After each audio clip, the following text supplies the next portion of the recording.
बोल news headquarter.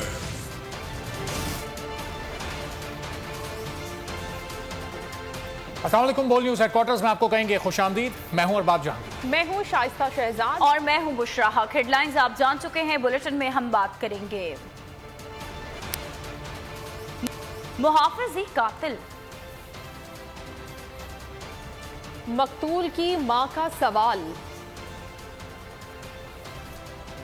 मुज़ाकरात की शर्त,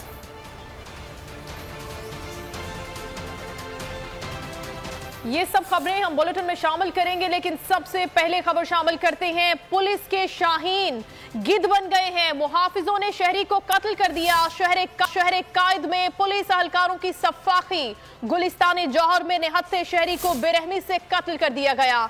मकतूल की शनाख्त आमिर के नाम से हुई। सीसीटीवी वीडियो भी सामने आ गई, जिस वीडियो में देखा जा सकता है कि आमिर अपने फ्लैट में दाखिल होता है और उसके पीछे पुलिस एहलकार मोटरसाइकिल पर दाखिल होकर उस पर गोली चला देते हैं। आमिर पुलिस वालों से कहता है कि गोली न चलाओ, लेकिन पुलिस एहलकार गोली चलाता है। इतना ही नहीं, बल्कि सफाकी से जख्मी निहत्थे नौजवान पर एक और गोली चलाता है और एक और नौजवान पुलिस गर्दी का शिकार हो जाता है। गुलिस्तान जौहर में मकतूल आमिर की मां का पुलिस से सवाल। कोई अपनी बेटी के साथ भी डकैती करता है। आमिर की मां ने बताया कि उसका बेटा फिशरीज में भाई के साथ काम करता था। पुलिस ने बेगुनाह नौजवान को मार दिया। गुलिस्तान जौहर में मकतूल आमिर की मां का पुलिस से सवाल। उन्होंने सवाल ये किया कि क्या कोई अपनी बेटी के साथ भी डकैती करता है।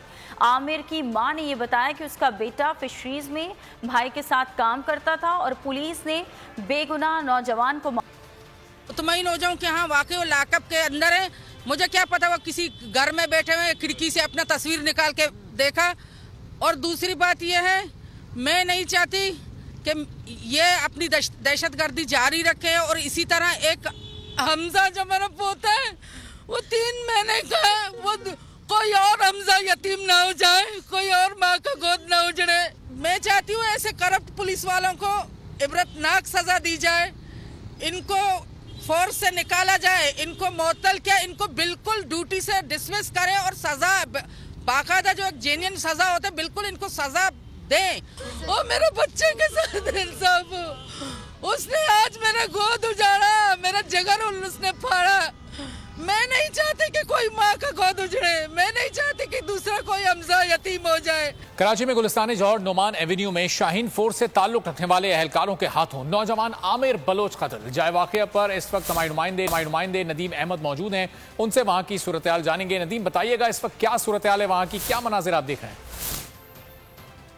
जी हाँ, मैं इस वक्त रोड पे उस मकाम पे मौजूद हूँ, नोमान एवेन्यू अपार्टमेंट के अंदर। आज शाम ये अफसोसनाक वक़ुआ पेश आया जब शाहीन फोर्स से ताल्लुक़ रखने वाले पुलिस एहलकार एक मशकूक नौजवान का पीछा करते हुए इस अपार्टमेंट के अंदर दाखिल हुए और अंदर दाखिल होने के बाद उन्होंने अंधाधुंध फायरिंग करके उस नौजवान को कत्ल कर दिया।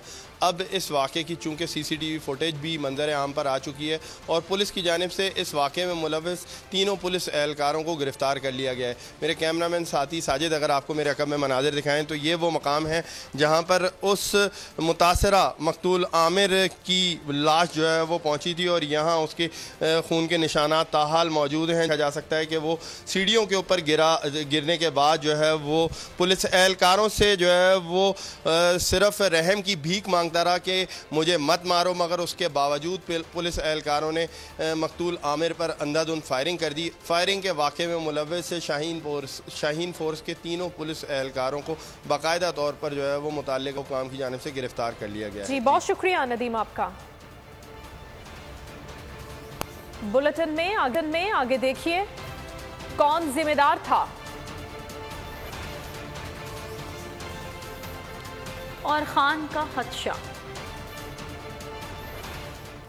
कराची में शाहीन पुलिस के हाथों नौजवान आमिर बलोच का कत्ल। लवाहिकीन जसद खाकी के हमरा शारा फैसल थाने के बाहर मौजूद हैं और सड़क को ब्लॉक करके एहतजाज कर रहे हैं, जहां पर गाड़ियों की लंबी कतार लगी हुई है। बोल न्यूज के नुमाइंदा इरशाद संदरानी से हम ताजा तरीन सूरत हाल मालूम करते हैं वहां की। जी इरशाद, क्या सिचुएशन है इस वक्त यहाँ पर?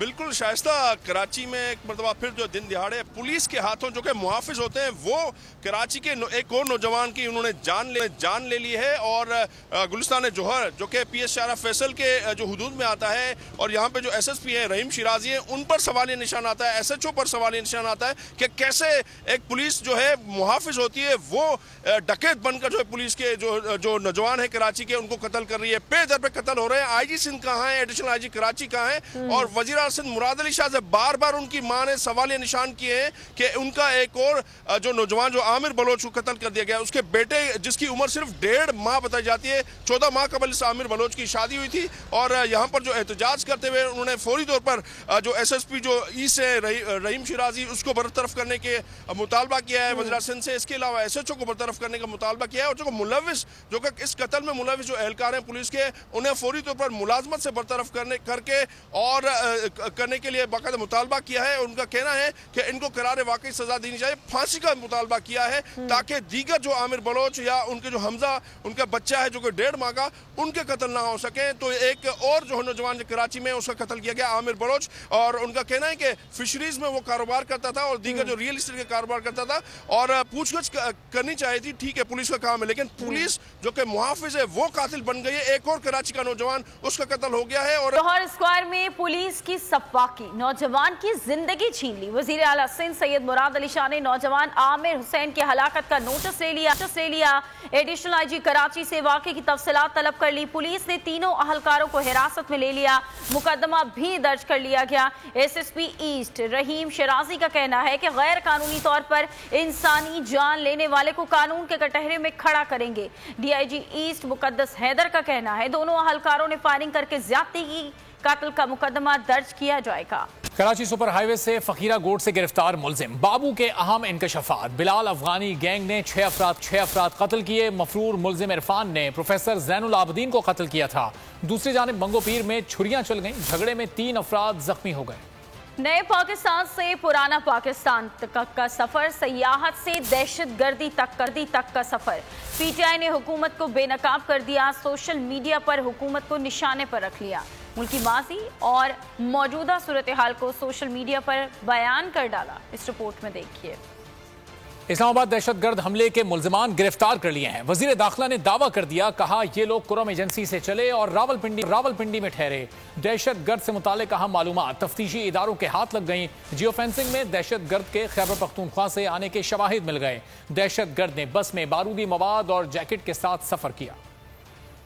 आगे बढ़ते और खबर शामिल करते हैं। बिलावल भुट्टो भी इमरान खान को वापस पार्लियामेंट बुलाने लगे। गड़ी खुदाबख्श में जलसे से खिताब करते हुए कहा कि इमरान खान पार्लियामेंट आए, इस्लाहात करते हैं और फिर इलेक्शन कराते हैं। बिला खबर शामिल करते हैं। पीटीआई के इस्तीफे तैयार, लेकिन स्पीकर का राह फरार। पीटीआई ने इस्तीफा मंजूर न करने के खिलाफ सुप्रीम कोर्ट जाने का इशारा भी दे दिया। पाकिस्तान तहरीक इंसाफ के चेयरमैन इमरान खान की जमान पार्क में पार्टी रहनुमाओं से अहम मुलाकातों में ये फैसले हुए हैं। मौजूदा सियासी सूरत हाल पर भी मुशावरत हुई। चेयरमैन पीटीआई इमरान खान की आईएसएफ और इमरान टाइगर्स के अहदेदारान से भी मुलाकात हुई और पार्टी की तंजीम साजी को फाल बनाने और घर घर पीटीआई का पैगाम पहुंचाने की हिदायत कर दी। मुल्क का तब्दील होता सियासी मंजरनामा, आम इंतखाबात की बाज गश्त। कप्तान ने हिकमत अमली तरतीब देना शुरू कर दी। पाकिस्तान तहरीक इंसाफ के चेयरमैन इमरान खान ने आज जमान पार्क में पार्टी रहनुमाओं से मुलाकात की। पीटीआई अरकान के इस्तीफों और आम इंतखाबात की हिकमत अमली पर मुशावरत की गई। इमरान खान से मुलाकात के बाद फवाद चौधरी ने बड़ा ऐलान कर दिया। कहा कि हम कौमी असम्बली में इस्तीफा देना चाहते हैं, लेकिन स्पीकर भाग रहे हैं। अगर ऐसा ही मामला रहा तो सुप्रीम कोर्ट जाना पड़ेगा। हम तो सारे जो है वो 100 आदमी इस धुंध में और इतनी सर्दी में इस्लामाबाद जो है वो सफर सारा कर रहा था, अब ये फिर फरार हो गए हैं। तो मैं स्पीकर से कहूँगा कि हमारा कॉन्स्टिट्यूशनल राइट है, अगर हम इस्तीफे देने चाहते हैं आपको क्या प्रॉब्लम है? जो हुकूमत इस्लामाबाद के बल्दियाती इलेक्शन से भाग रही है वो मुल्क में इलेक्शन कब करवाएंगे? चेयरमैन इमरान खान की आईएसएफ और इमरान टाइगर्स के अहदेदारान से भी मुलाकात। कप्तान की नौजवानों को हिदायत के तंजीम साजी को तेज किया जाए और घर घर पीटीआई का पैगाम पहुँचाया जाए और यूनिवर्सिटी और कॉलेजेस में भी तंजीम साजी को तेज किया जाए। और मईशत बर्बाद करने वाली पीटीआई इमरान खान पर इल्जामात लगाने लगी। शहरी रहमान ने कहा कि पीटीआई हुकूमत ने 20,000 अरब कर्जा लिया। अली जैदी बोले कि चूचू का मुरब्बा अपनी करप्शन बचाने हुकूमत में आया था। शहरी रहमान ने दावा किया कि पीटीआई इक्तदार की हवस को फरोग दे रही है। माशी हालात तो वो खराब करके गए। 70 साल में पाकिस्तान का कर्जा 28 बिलियन अरब था, ठीक है, अरब था, 100 अरब था, और ये जब गए हैं 4800 अरब था। काश बीबी जिंदा होती तो वो चोरों के 14 चोरों के टोले में तो ना मिलती, और वो इमरान खान की कॉल पे कहती है करा लो इलेक्शन, देखेंगे कौन जीतता है, तो मुकाबला तो होता। ये गवर्नमेंट तो नहीं चला रहे थे, ये अपनी इक़्तिदार की एक जो इनको हवस है उसी को फरोग देने के लिए, अपनी अना को प्ले करने के लिए यही कंटेनर पे खड़े होते थे। उनके जहन में हुकूमत का भी यही मतलब है। काश बीबी जिंदा होती, वो देखती सिंध हाउस में एमएलएज की और पार्लियामेंटेरियंस की बकड़ा बीड़ी किसने लगाई। काश बीबी जिंदा होती तो वो देखती कि चार्टर ऑफ डेमोक्रेसी की धज्जियां कैसे उड़ाई जा रही हैं। काश बीबी जिंदा होती तो नाज़िम जोगियों को इंसाफ मिल जाता। इस मुल्क को इस वक्त जोड़ने की और जो घाव लगाए हैं उन जख्मों में हमने इस वक्त मरहम लगाना है और आहिस्ता आहिस्ता मुल्क को अपने पैरों पे खड़ा कराना है। 27 मिलियन रुपए का जो साल का सिर्फ गबन है मेंटेनेंस के ऊपर, जो कि वो मेंटेन होते नहीं, कम से कम काश बीबी जिंदा होती तो पानी तो चोरी नहीं करने देती। पीडीएम इस मुल्क के साथ जो कुछ कर रही है वो कोई दुश्मन भी नहीं कर सकता। मुल्क इस वक्त कर्जों के दलदल में फंसता जा रहा है। ये लोग कराची के बल्दियाती इलेक्शन भी मुलतवी कराना चाहते हैं। रहनुमा पीटीआई असद कैसर की प्रोग्राम ऐसे नहीं चलेगा में गुफ्तगू, कहा मुल्क इस वक्त सही सिमत में नहीं जा रहा। मुल्क में एक किस्म का मार्शल लॉ लगाया हुआ है। बिलावल भुट्टो का कौमी असम्बली में वापस आने का कहना एक मजाक है, ऐसी दावत की कोई हैसियत नहीं है। तो जिस तरह चल रहा है और जिस तरह वो अपना जो किरदार अदा कर रहा है, तो दुश्मन भी इस तरह नहीं जो पीडीएम इस मुल्क के साथ कर रहा है। इस वक्त जो हाल है वो बहुत आके कर्जों के दलदल में फंसा जा रहा है। मुल्क में इनके कोई प्लान नहीं है। माशी तौर पर मुल्क जो है ना पूरी तरह से बुहाल हो रहा है। आप जो है ना इस वक्त नाकाम हो चुके हैं, आपके पास कोई मैंडेट नहीं है, और इंटरेस्टिंगली आप अभी तमाम लोकल इलेक्शन से हवास भी भाग रहे हैं। मुल्क जो है ना इस वक्त एक सही सिमत में नहीं जा रहा। ये एक किस्म की उन्होंने मार्शल लॉ लगाई हुई है। तब ये तो बेसिकली मजाक कर रहे हैं। इस किस्म की दावत की तो कोई हैसियत नहीं है, ना हम इस किस्म की दावत को कबूल करते हैं। पीडीएम की चालें उल्टी पड़ गईं। वजीर आला को डी नोटिफाई करने के फैसले पर कई रहनुमा गुस्से में है। लीगी रहनुमाओं ने नाकिस हिकमत अमली बनाने वालों के तायुन का मुतालबा कर दिया। हकीकी आजादी की जंग में बोल भी कप्तान के हमकदम। इलेक्शन कराओ मुल्क बचाओ की लाइव ट्रांसमिशन दिखाई लम्हा बा लम्हा सूरत हाल। रील और रेटिंग में भी बोल न्यूज रहा नंबर 1। सब्सक्राइब करें और बेल दबाएं ताकि कोई खबर रह न जाए।